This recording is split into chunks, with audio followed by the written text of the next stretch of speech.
हम समाज में रहेंगे तो एसएसटी पढ़ना बहुत जरूरी है हमारे लिए। क्या? क्योंकि अगर साइंस में वाटर का फॉर्मूला H2O होता है, जानो या ना जानो, लेकिन समाज में रहने का तरीका हमको पता होनी चाहिए। समाज में कैसे रहते हैं, कैसे काम करता है, कोई भी चीज के बदले पैसा कैसे काम करता है, लोग समाज में इज्जत कैसी किसी को दी जाती है, इज्जत कैसे हमको हासिल होती है, लोग के बीच में कैसे रहना है, ये सब कुछ कौन सिखाता है हमको? सोशल समझ, मतलब सोशल साइंस, जिसको सामाजिक विज्ञान बोलते हैं। तो समाज में रहना भी एक तरीके का विज्ञान है। SST itself science. तो क्लास 9th का हम लोग आज जो पढ़ने वाले हैं वो है हमारा सिविक्स का तीसरा चैप्टर, उसका नाम है हमारा इलेक्टोरल पॉलिटिक्स। हमने पहला चैप्टर में क्या पढ़ा था? Democracy. What is democracy, Y democracy, कि डेमोक्रेसी क्या होता है, लोकतंत्र क्या होता है और क्यों होता है, सारे कहानी पढ़े थे। उसी इसके बाद कॉन्स्टिट्यूशन डिजाइन देखते हैं हम लोग सेकंड चैप्टर में, जो चैप्टर में हमको बताता है काले गोरे का जो भेद होता है, नेल्सन मंडेला जिसका ये करते हैं, कहाँ पर? साउथ अफ्रीका में। और तीसरा हमारा इलेक्टोरल पॉलिटिक्स बोलो या फिर इलेक्शन कमीशन। कंप्लीटली जो है हमारा डेमोक्रेसी है। तो डेमोक्रेसी में सबसे बड़ा चीज होता है कि राजा को हम लोग खुद चुनते हैं। डेमोक्रेसी इसी को बोलते थे ना, कि जनता जो होता है राजा को खुद चुनता है, तो उसी को बोलते हैं हम लोग डेमोक्रेसी, या फिर उसी को बोलते हैं हम लोग लोकतंत्र। तो चुनता है तो चुनने का एक प्रोसेस होता है, क्या समझे? इलेक्शन के द्वारा हम लोग चुनते हैं, उसी को हम लोग इलेक्शन कमीशन बोलते हैं। ये नहीं हमारा जो है राष्ट्रपति, प्रधानमंत्री या मुख्यमंत्री हमको चुनता है। उसके लिए एक हमारे संस्था बनाए गए जिसको बोलते हैं हम लोग ईसी, ऐसे कहते हैं हम लोग इलेक्शन कमीशन, इसको तुम कह सकते हो शॉर्ट में ईसी बोलते हो। इसी के बारे में लगभग सब कुछ पढ़ते हैं। क्या हमारे यहाँ ऐसा होता है कि सब जगह होता है? तो जहां जहां डेमोक्रेसी है वो सारी जगह पर ऐसा होता है कि कुछ अरसे के बाद, कुछ समय के बाद, 3 साल, 5 साल, 6 साल, जैसे जहाँ का समय बना हुआ है उस अकॉर्डिंग एक पर्टिकुलर टाइम पीरियड के बाद जनता जो है अपने सरकार को बदलती है, सुनती है। अगर आप अच्छा काम कर रहे हो तो फिर से सरकार में आइएगा, और नहीं काम कर रहे हो तो फिर आप जाइएगा, दूसरा आएगा। इंडिया में जो जनरली इलेक्शन का क्या रूल है, इलेक्शन कमीशन क्या होता है, इलेक्शन कमीशन का मेन हेड कौन होता है, इलेक्शन कमीशन को कौन चुनता है, इसके बाद इलेक्शन जो है, इलेक्शन में क्या क्या सब पार्ट होते हैं, सब कुछ के बारे में हम लोग जानते हैं। ठीक है, सबसे पहले हमारा जो टॉपिक था इंट्रोडक्शन में यही बात मैंने आपके सामने रखी है यहाँ पर, कि an election commission is a process through which people choose their representative at regular interval of time. कह सकते हो कि लोग जो होता है, सिटीजन जो होता है, जनता जो होता है, अपने ऊपर जो नेता है उसको चुनते हैं, उसी को डेमोक्रेसी बोलते हैं। ये चुनने का एक वक्फा होता है, एक टाइम पीरियड होता है। इंडिया में खास के 5 साल है, चाहे वो सीएम हो, पीएम हो, क्या समझे? इसको बोलते हैं हम लोग इलेक्शन। ये इलेक्शन के द्वारा हेल्ड होते हैं। अब हमारा क्वेश्चन है यहाँ पर, जो हमारा सेकंड टॉपिक इसके बाद आता है, वो है what makes an election democratic. ये जो डेमोक्रेसी के अंदर इलेक्शन होता है, तो यही बात को बताया गया है कि वो क्या क्या चीज है, कोई वो क्या क्या वजह है जिसके वजह से कोई भी इलेक्शन डेमोक्रेटिक होगा। मतलब डेमोक्रेटिक इलेक्शन का मतलब डेमोक्रेसी के अंतर्गत इलेक्शन हो रहा है। सबसे पहली बात जो है, इलेक्शन होता है डेमोक्रेसी में। राजतंत्र में जो है, राजा महाराजा के दौर में इलेक्शन नहीं होता था। वो सिर्फ होता था हम राजा हैं, हम बूढ़े हो जाएंगे ना, हमारा बड़का बेटा बनेगा। बड़का बेटा अगर नहीं रहे या फिर उसका कुछ हो गया तो फिर सेकंड बेटा होगा। नहीं है, राजा का बेटा राजा बनेगा। आपका जमाना बदल चुका है, और हमारे देश में क्या है, राजा का बेटा राजा नहीं बनेगा, राजा वही बनेगा जो हकदार होगा। सुपर 30 मूवी में यही बोलता है कि अब जो राजा का बेटा राजा नहीं बनेगा, राजा वही बनेगा जो हकदार होगा। इसी तरीके से इसमें समझेंगे हम लोग कि डेमोक्रेसी के अंतर्गत इलेक्शन कैसा होता है, या इलेक्शन जो है डेमोक्रेसी के अंतर्गत हो रहा है, कैसे पता चलेगा। इस क्वेश्चन का कुछ वजह हमारे पास है, याद रखना। जैसे है कि सबसे पहली बात देखोगे कि हर एक आदमी जो है, हर एक आदमी को वोटिंग का अधिकार होनी चाहिए। हर एक आदमी का जो है वोटिंग का अधिकार होगा, चाहे उसके, याद रखना, कलर हो गया, जाति हो गया, इसके बाद कोई रिलीजन, धर्म हो गया, कौन जात से, कौन प्रांत से, इससे कोई मतलब नहीं। एक आदमी का एक वोट का अधिकार होता है, और एक वोट का वैल्यू एक ही होता है। ये बात इसी में आती है। ये नहीं कि अगर कोई रोडपति है अगर, तो उसका एक वोट का मतलब एक होता है, और कोई करोड़पति है अगर, तो उसके एक वोट का मतलब 100 होगा। अंबानी साहब अगर वोट देंगे तो एक वोट की कीमत 100 होगा, ऐसा नहीं होता है। हर एक आदमी को वोटिंग का अधिकार है। इसमें ये नहीं देखा जाएगा कि औरत है, मर्द है, क्या समझे, यहाँ पे बूढ़े हैं, बच्चे हैं, काले हैं, गोरे हैं, ये जाति के है, ये धर्म के, ऐसा कुछ नहीं होता है, क्या समझे। इसके बाद देखा जाए तो दूसरी तीसरी बात यहाँ पर हो जाता है यहाँ पर, कि ये जो भाई सब इलेक्शन है हमारा, ये इलेक्शन एक रेगुलर इंटरवल ऑफ टाइम के बाद ये हेल्ड होनी चाहिए। कहने का मतलब 4 साल, 5 साल, जैसे टाइम बना हुआ है उसके दौरान होनी चाहिए। जैसे अगर मैं एक बात बताऊं, अभी जो है हमारे पास 2 गवर्नमेंट के बारे में जानते हैं ना। एक हमारा होता है प्रधानमंत्री, जिसको बोलते हैं हम लोग सेंट्रल गवर्नमेंट या यूनियन गवर्नमेंट बोलते हो। इसके बाद हमारे स्टेट के ऊपर होते हैं स्टेट गवर्नमेंट। स्टेट गवर्नमेंट जिसके अंदर मुख्यमंत्री सुनाए जाते हैं। बिहार का मुख्यमंत्री अलग है ना, और इंडिया का हमारा सेंट्रल गवर्नमेंट जो होता है इसको प्रधानमंत्री या प्राइम मिनिस्टर बोलते हैं। एक और गवर्नमेंट होता है, उसको बोलते हैं हम लोग लोकल गवर्नमेंट। ये आप लोग नेक्स्ट क्लास में पढ़ने वाले हो। ये पहले नहीं होता था। लोकल गवर्नमेंट में जैसे अगर नाला नाली हमारा खराब हो गया तो क्या बोलोगे, पीएम मोदी को यहाँ पर लिखेंगे हम लोग, मोदी जी को नहीं ना लिखेंगे यहाँ पर चिट्ठा, या नीतीश साहब को नहीं ना लिखेंगे, किसको लिखेंगे हम लोग? हम अपने वार्ड पार्षद या फिर नगर निगम को लिखते हैं। तो शहर में होता है नगर निगम और गांव में क्या होता है, पंचायत वगैरह होता है, पंचायती राज व्यवस्था। तो गांव में उसका मुखिया होता है, मुखिया कहलाता है पंचायत वाले को, ठीक है, लोकल गवर्नमेंट का पार्ट होता है। शहर में क्या होता है, वार्ड पार्षद होता है शहर में। इसके बाद उसके ऊपर कौन होता है, सबसे ऊपर उसको मेयर बोलते हैं शहर में, इसको बोलते हैं लोकल गवर्नमेंट। इसके बारे में तुमको पढ़ाई करना नेक्स्ट क्लास में तुमको, ठीक है।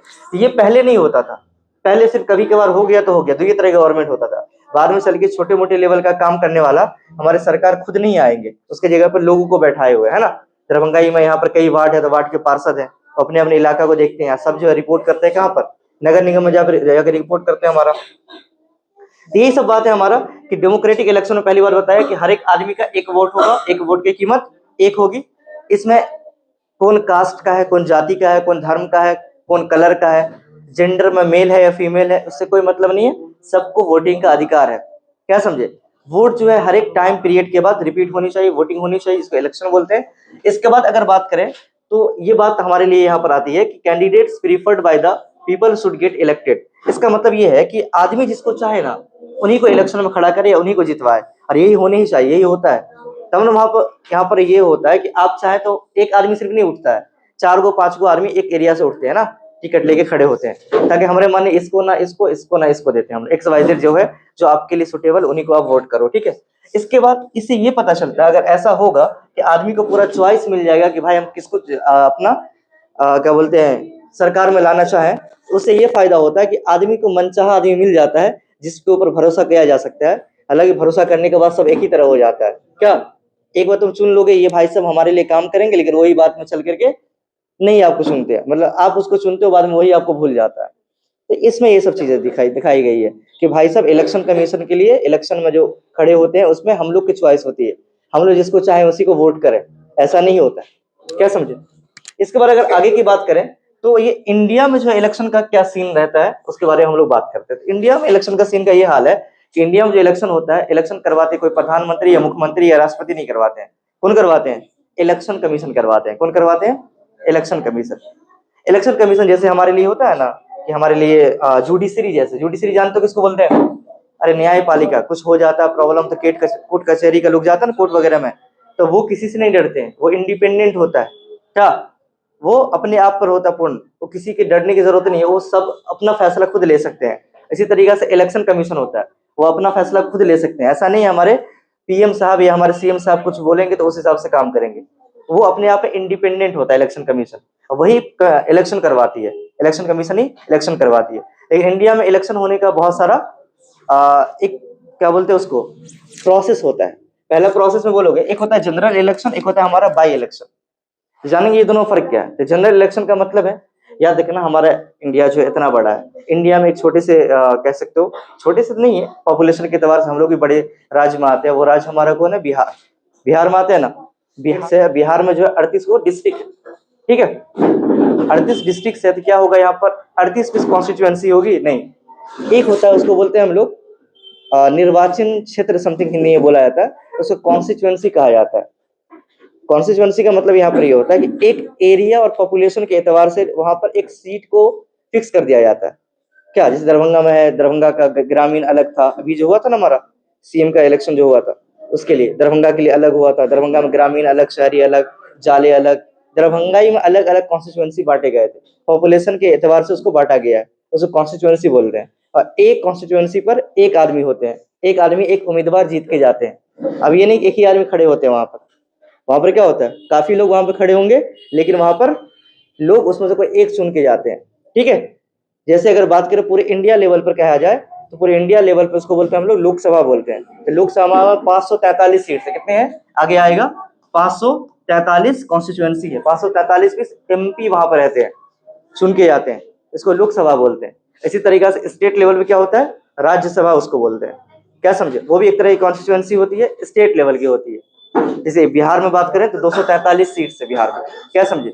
जनरल इलेक्शन में क्या होता है कि सब जगह अगर बिहार का इलेक्शन हुआ है तो पूरे बिहार में इलेक्शन के बारे में सब जगह एक सेम टाइम पर हो या फिर कुछ आगे पीछे कुछ दिनों का गैप करके इलेक्शन होता है। जैसे हुआ था ना, पहला चरण 6 तारीख को हुआ था और दूसरा चरण 11 तारीख को हुआ था हमारे मधुबनी डिस्ट्रिक्ट में, दरभंगा डिस्ट्रिक्ट में 6 तारीख को हुआ था। याद है तुम लोग को पूरी तरीके से? इसको जनरल इलेक्शन बोलेंगे। तो ये पूरा जितनी कॉन्स्टिट्यूएंसी है पूरे बिहार लेवल में हर जगह होगा। इसी तरीके से पीएम का इलेक्शन होगा तो पूरे ऑल ओवर इंडिया लेवल पर होगा। कुछ दिनों के गैप में होगा क्योंकि सबको एक साथ करवाना पॉसिबल नहीं है, कुछ दिन के गैप के अंदर करते हैं।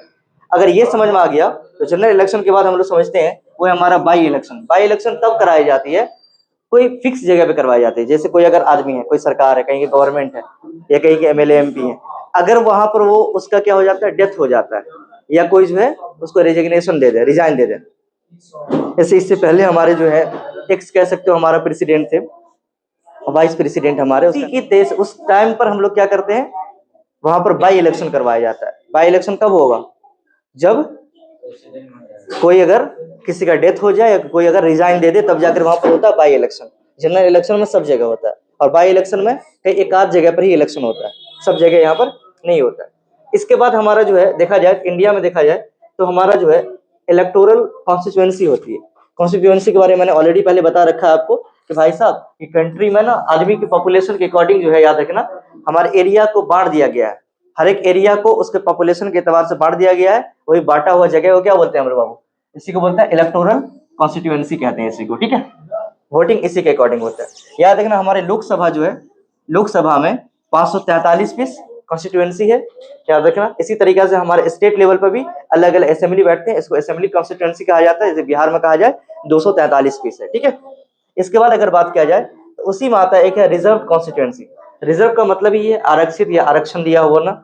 जैसे हमारे यहाँ जो है पूरे इंडिया लेवल पर शेड्यूल्ड ट्राइब एसटी और एससी जो है शेड्यूल कास्ट, अनुसूचित जनजाति और अनुसूचित जाति कहलाता है हिंदी में, ठीक है। एससी एसटी के लिए सीट्स को फिक्स कर दिया गया है। क्या समझे? उसको बोलते हैं हम लोग रिजर्व कॉन्स्टिट्यूएंसी। जैसे रिजर्वेशन मिलना, ठीक है, महिलाओं का सीट मिलना, कोई कोई पोस्ट पे क्या होता है औरतों का ज्यादा अधिकार दिया जाता है, उसको बोलते हैं विमन का यहाँ पर रिजर्वेशन है। क्या रिजर्वेशन का मतलब समझ में आया? रिजर्व होता है उनके लिए। किन के लिए? एससी और एसटी के लिए हमारा कॉन्स्टिट्यूएंसी में सीट जो है एसटी और एससी के लिए फिक्स है, उसी को बोलते हैं हम लोग रिजर्व कॉन्स्टिट्यूएंसी बोलते हैं। इसके बाद याद रखना हमारे लिए फिर वोटर लिस्ट हमारे लिए पब्लिश होते हैं। ये वोटर लिस्ट क्या होता है भाई?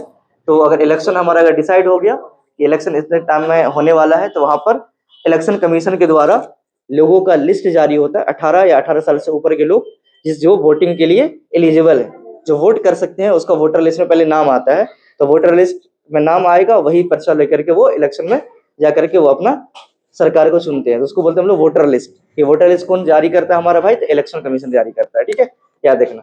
और एक और बात कि वोटिंग के लिए मिनिमम और मैक्सिमम क्राइटेरिया कुछ नहीं। मिनिमम क्राइटेरिया बोला जाए 18 साल है, क्या समझे? वोटर लिस्ट में मिनिमम क्राइटेरिया 18 साल है। एक और बात है कि वोट में जो खड़े होते हैं वो कितने साल के आदमी खड़े हो सकते हैं?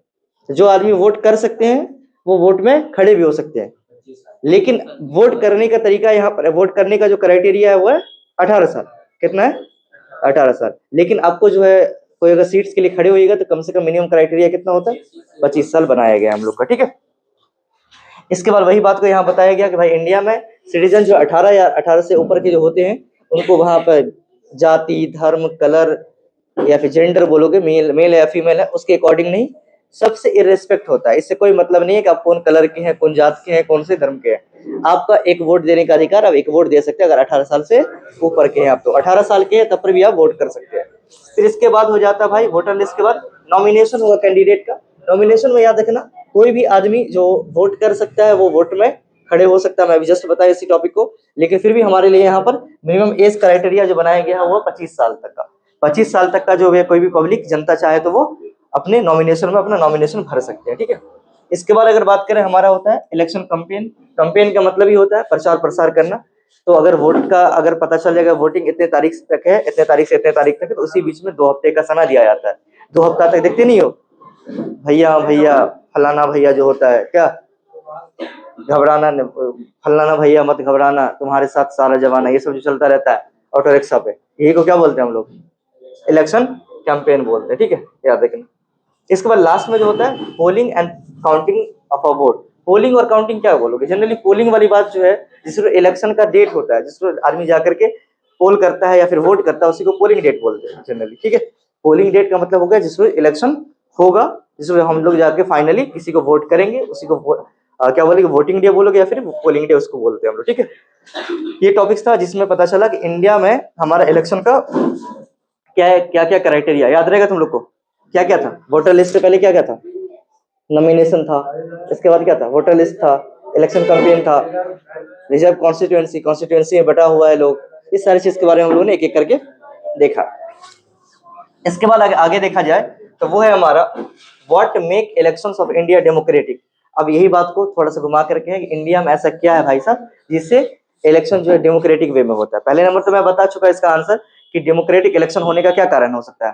कैसे समझेंगे डेमोक्रेटिक इलेक्शन है? तो वहां पर लोगों के साथ इंसाफ हो, लोग 18 साल के हैं तो वोट कर सकते हैं, एक वोट की कीमत एक ही हो, तब समझेंगे जा करके तो वहां पर क्या है, इंडिया में इलेक्शन जो है क्या डेमोक्रेटिक तरीके से हो रहा है। ये टॉपिक हमारा फिर से रिपीट बैक है कि भाई साहब इंडिया में जो इलेक्शन है वो डेमोक्रेटिक तरीके से हो रहा है, ये कैसे पता चलेगा?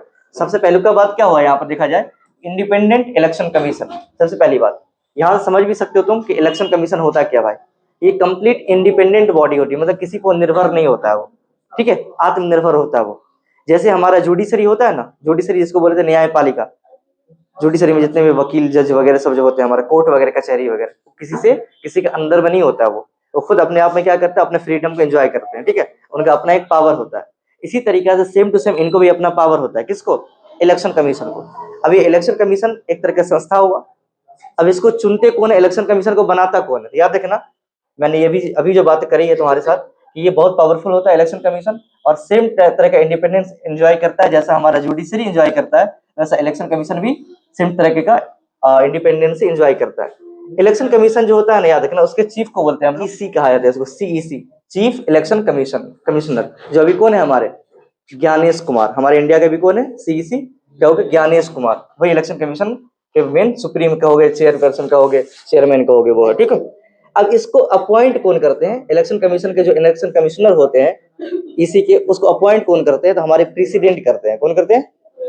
मतलब प्रेसिडेंट मतलब जानते हो कौन होता है ना, पीएम से भी हाँ ऊपर के वैल्यू इसको होते हैं, ठीक है, राष्ट्रपति हमारे प्रेसिडेंट इसको चूज करते हैं। लेकिन एक और बात, अगर एक बार सीईसी को अगर चूज कर लिए, अगर पता चल गया भाई साहब कि हमारा चीफ इलेक्शन कमिश्नर ये है, क्या हो गया, चीफ इलेक्शन कमिश्नर अगर ये है, कोई बात नहीं है, इस चीज को इतना सोचेंगे तो हो गया। हम नॉर्मल चीज को रिकॉर्ड बैक कर रहे हैं इसलिए कि अगर कोई बच्चा नहीं आया तो वो देख लेगा उस चीज को, ठीक है। एक बार इसको अगर अपॉइंट कर लिया जाए, एक बार इसको अगर चुन लिया जाए, सीईसी कौन होंगे हमारे, काहे इसे भाग रहा है जी, हमको समझ ही नहीं आ रहा है। चलो एक बार अगर चीफ इलेक्शन कमिश्नर को चॉइस हो जाती है कि फलाना आदमी बन गया है, उसको बना दिया जाए, तो फिर जो चुनता है उनकी ही बात नहीं मानते हैं। आई बात समझ में?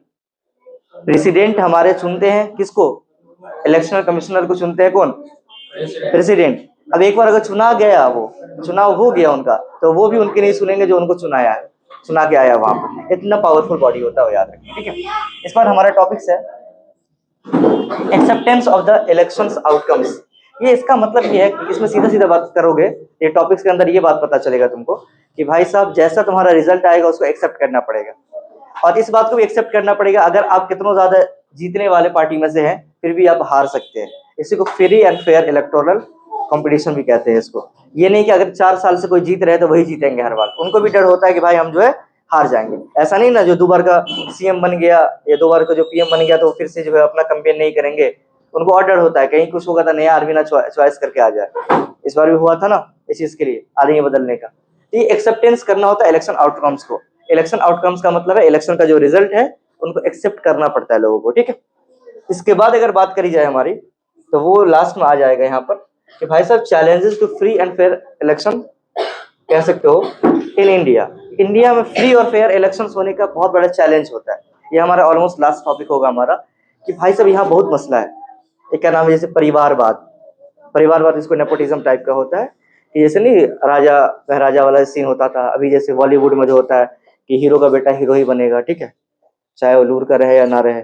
इसी तरीके से हो जाता है परिवारवाद कि अगर हम सीएम है तो हमारा बेटा भी सीएम बनने की कोई ये होनी चाहिए। और जनरली होता भी है, अपने बेटा, अपना दामाद या अपने जितने भी रिलेटिव्स हो उनको क्या करते हैं, टिकट बांटते हैं। और सिर्फ हम लोग हाँ अपने से भी खड़े हो सकते हैं, लेकिन किसी न किसी पार्टीज का टिकट लेते हैं तब जाकर उसके ऊपर खड़े होते हैं। इसका कंप्लीट प्रोसेस है, ठीक। खाली इसके बारे में इंट्रो बताया कि हम लोग ऐसे वर्क करते हैं हमारे यहाँ। तो यहाँ पर जो सबसे बड़ा चैलेंज हो जाता है वो है परिवारवाद का कि अगर कोई भी अगर टिकट हमारे पास है 10 टिकट है, तो हम कोशिश करेंगे कि जो उसके लिए डिजर्व हो उनको दें। लेकिन इंडिया में जनरली क्या चलता है कि हम अपने भतीजा को दे दें, अपने पोता को दे दें, अपने बेटा को दे दें, अपने दामाद को दे दें। क्या समझे, ये एक तरह का चैलेंज है।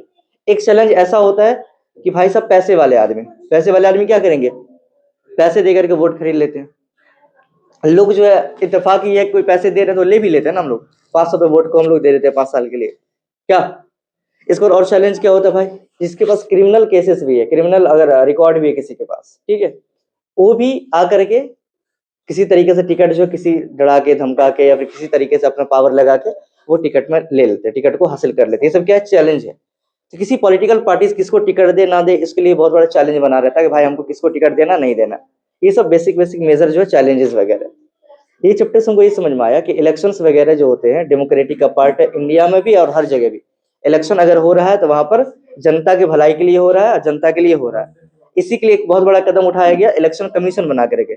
लेकिन आजकल उसमें भी लोग को सवाल आ रहे हैं ना, लोग को लगता नहीं इलेक्शन कमीशन ही हमारे लिए अच्छा कदम नहीं उठा रहे हैं। मतलब बोले ना, खुद ही अपने आप में बहुत पावरफुल होता है ये इलेक्शन कमीशन।